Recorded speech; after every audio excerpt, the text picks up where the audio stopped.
Hey guys, what's happening? So, new day, new project. So, a while ago my stereo failed in my early Bronco out there. And so, looking for radios, looked at a couple Android ones, even actually bought a couple Android ones, but decided to go with this marine radio made by NVX. It's actually a marine ATV. So I was kind of happy that it would be probably more rugged. Because it's designed to be in a marine environment, and if you're not familiar with boats, you get pounded all over the place, so it's pretty rough going. So here's the radio. It was like probably 170 bucks.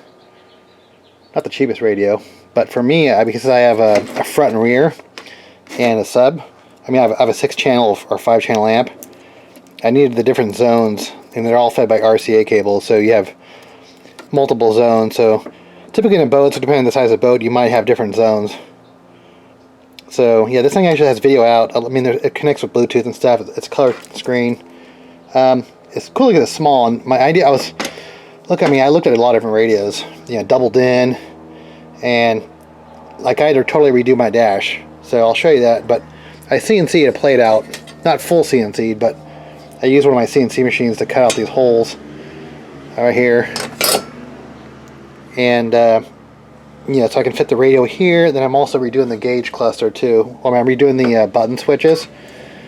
So I cut a hole out in my panel. It was already thrashed already from over the years. So I'll show you that once it's in there. But yeah, threaded holes M3, M4. So I'm actually putting like a USB charger with there's like a voltmeter here, and a couple on-off switches for the fog light, the dome, and the emergency 2-speed. It's not an emergency, but let's say if I'm off-roading, I'm going slow. I have a 2-speed electric fan, so I have low speed. Low speed normally is perfectly fine to cool the thing off, but I actually do have like an emergency high-speed secondary high-speed fan.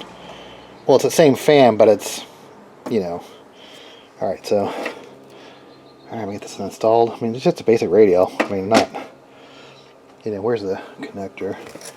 For me, I'm just going to be using I'm not going to be using the speakers because all my stuff goes through amp. So I'm just going to use like hot power, battery power, or key switched, amp, and ground. So I'm not going to cut these off. I'm just going to wrap them up and zip tie them in there.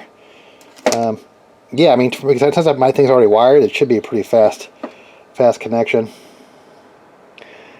Alright, but what I do need to do is get some more of these little things. I'd like to be able to pop them out if I have to, pop in and out. Alright, let me show you the panel fast. I probably rewired this Bronco, all this stuff, probably 15 years ago, maybe 10-15 years ago.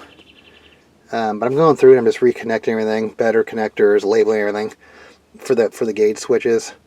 And the radio stuff will be over here. Intermittent wiper, gauge. So I used to have a bunch of older analog gauges, and I'm not going to use that anymore. So all my stuff now is done pretty much on my fuel injection system here. Oil pressure, volt, everything, it's on my fuel injection system. So the other gauges were just kind of redundant, and it was making it a little bit more complicated here. So I'm trying to clean up the wires. Yeah, because I also have 2 radios down here, so I'm trying to make it simpler. Alright, let me get it going here. Alright, so I'm in the process of doing an install. And I noticed a sub out and a zone 3 out. So I do actually have a splitter here that I bought a while back. Because subwoofers are always mono, so they're not usually stereo. But my amp actually has a stereo input for the sub, so I can go to mono, I guess. I'm not sure. Or I could maybe hook it to zone 3 and switch the source of the output of the sub to zone 3. Not sure until I fire it up. I wanted to do a function check before looks pretty nice in color. Alright, let me hook up the antenna so I can get some radio. Well, stereo works. At least the radio part does. Alright, now I'll start putting this stuff into my panel. Alright guys, there it is.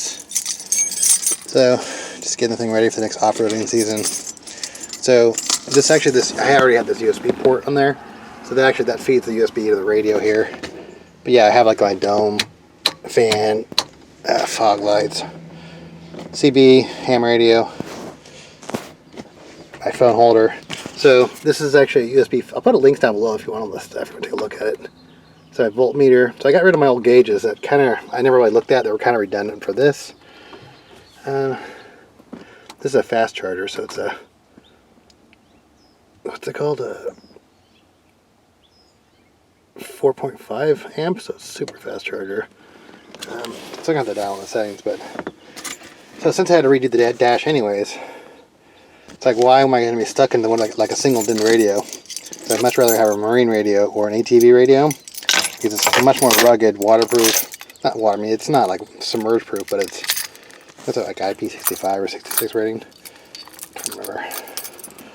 Yeah, so I have a I have an amp down below under this. You can see it.